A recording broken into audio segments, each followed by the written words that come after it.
Hey, this is Joshua with New Review, coming at you with a new review of the first two episodes of the TNT series, The Last Ship. Um, so let's jump right in. The first episode, we're kind of catching up on what's going on. Apparently, the red virus, the red plague, has jumped from people to plants, and it's killing all sorts of different kinds of vegetation. Um, and uh, The crew of the Nathan James is currently in the Middle East, or North Africa actually, trying to find out where some seeds for some African palm olives are, because apparently these African palm olives are immune to the red virus. And apparently the red virus was originally a plant virus that jumped to humans, but now that humans have an immunity, it's jumping back to plants, and it's killing them off one by one. And they're starting to lose all sorts of vegetation. And with vegetation dying off, that means animals and people are dying off, and thus there could be a mass extinction event that could end all life on the planet apparently within a year. Um, and I'm gonna split between Nathan James and Tom Chandler, because they're different plot points there. And right now, and so far I've been talking about Nathan James, which will be pretty much everyone except Tom Chandler, because he's not with them right now. So, after extracting a thief who had helped steal the palm olives, um, the crew goes back to Rota, Spain, to the American base there, and things are getting pretty desperate. Spanish citizens keep showing up to get food, and the Spanish and Americans keep on Spanish soldiers and American sailors keep on handing out food and water, trying to keep people going. But because of the issues back in the states, they're not going to be able to keep the base up. So once the Nathan James leaves, they'll have to close up the base, and everyone will go back stateside. Um, and they're really questioning what they should do. They're trying to get information out of the thief who'd been seriously injured in an attack. But he does wake up. He's still very weak.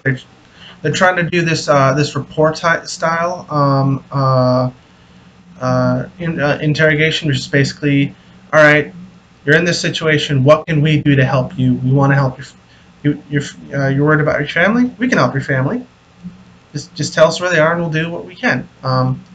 Which seems to be a little bit of a nudge at the theory that torture actually works. Um, so it's kind of a really interesting way that they try to deal with it. Then later in the night, the base is attacked.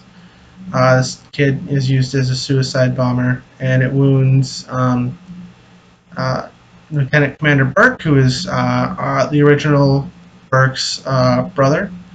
Um, and so that takes out the tactical officer who's in charge of the weapons systems on the ship. Um, and they have to fight off attackers at the front gate, but apparently there's attacks at the barracks and at the hospital, although the barracks and the front gate are distractions for the hospital. Green pulls back to the barracks because his wife and son are at the barracks, and he wants to defend them, which he does.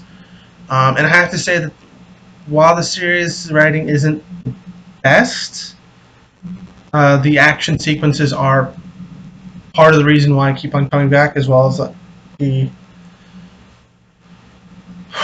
the how to the mystery how to style. Like again, the writing isn't the greatest, but the mystery aspects to it are very intriguing, and it keeps me coming back. Same as the action sequences, and it's got this post-apocalyptic flair that I really like. Um, Additionally, the thief that they had, he was murdered by a member by a man named Omar, who appeared to be his boss. So they're now out of leads, and now that they're leaving, they have to go. They were originally out of leads, but they realized that a message that what he said apparently he said line in either Arabic or Tuareg. I can't remember which one. Um, and they realize, oh, lion, and they see this tattoo on him. It's like, oh, Oran, Oran. I thought it was Iran for a while. Oran, Algeria, and so they figure out they got to go to Algeria to find this stuff. Um, and that's the end of the first episode of Latch. That's the end of the Nathan James plotline. Now following the Chandler plotlines. Chandler, after the events of the last season, he left the Navy and left the country apparently, because now he's in Greece. And he's working for a fisherman who's also a restaurant owner. He's trying to, just move on with his life, escape. He hasn't told anyone what's going on, except of course his kids. They know, and he's living in a on a archipelago of islands, which is a significant portion of Greek land. Um, that's run by a bit of a strongman, and his taxes are basically just taking food, and he's got a gang to kind of back him up. So uh, Chandler and his boss Alex are kind of trying to navigate the tightrope that they have. Um, and part of how they do that is the strongman has set Grigor, Grigori, Grigori, George, one of the. Anyways, he set up this kind of like gladiatorial system to keep the people appeased, and part of it is you beat this guy named Moose, you may get a chance to eat, and Moose is one of the henchmen. So while an unofficial fight is going on, Chandler and Alex steal a boat full of food, but there's retaliation, and they blow up. They burn up his ship his boat while he's on it, and Chandler saves him, but they lose the boat. And after the strong man kind of tries to taunt Chandler, he then just walks up to the circle. Moose is saying, "Hey, you fight me, you get to eat." Walks up and takes him down without breaking a sweat, and walks off. And that's the end of the first episode of the season. They've introduced a few new characters. Um, One of them is a Kenyan sailor who seems to be part of the landing party crew, which is cool. Last season they had an Israeli female operative from the Israeli Navy, I think one of their special forces, and they added on 2 seasons ago, and they added on a guy named Wolf Taylor who was from Australia. I really like how they're trying to branch out and internationalize, especially this season, because it's taking place seems to be taking place exclusively in Europe, where last season it took place almost exclusively in Asia till the end. Uh, so there is that. Second episode, it's called Pillars of Hercules, and it's referencing the Strait of Gibraltar. Um, and again, I'll split between Nathan James and Chandler. Um, so the Nathan James plotline, they're going to the Straits of Gibraltar, and they get caught in a net that apparently has an EMP device on it, and it takes out their ship. They can't, like, the engine stops working, um, and so they're trying to fix it. But apparently, there's a missile system in the mountain to the north where the British once held sway, uh, and it's attacking the ship, and it's drifting closer and closer to the mountain. And the closer it gets, the better chance the missile has of hitting the ship. So they send in the landing party, and they try to find it because they figure out there's only 3 places it could be. All the while on the ship, they're trying to fix it. They fix the weapon systems a little bit, and so they get at least a minigun that is used to take down missiles up and running, and it works for one shot, um, because the battery system they set up to power it loses battery life. Um, Additionally, the landing party splits up and tries to find this missile because it fired from 2 locations. Um, they figure out that it actually is a truck-mounted system, and so one team gets to it and they take out the truck and they take out the crew. Um, but there's more than 3 guys in these tunnel systems, and they all appear to be Arab or Berber. So that's going to be fun.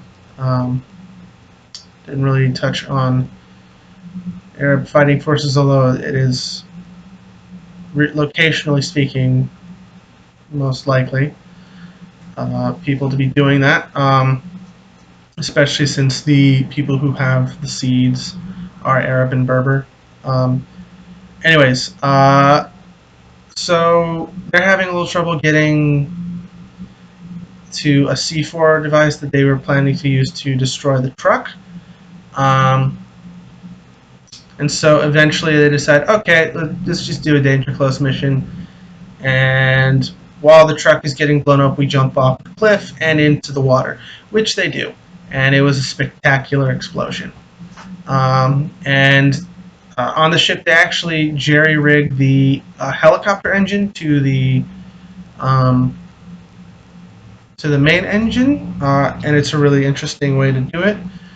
It was, of course, a temporary fix. And that is the end of the storyline there. The Chandler storyline, he's picked up by the strongman, and he's taken to a special island where apparently he meets up with the Greek Navy, and they apparently are collecting champions to fight, obviously for food.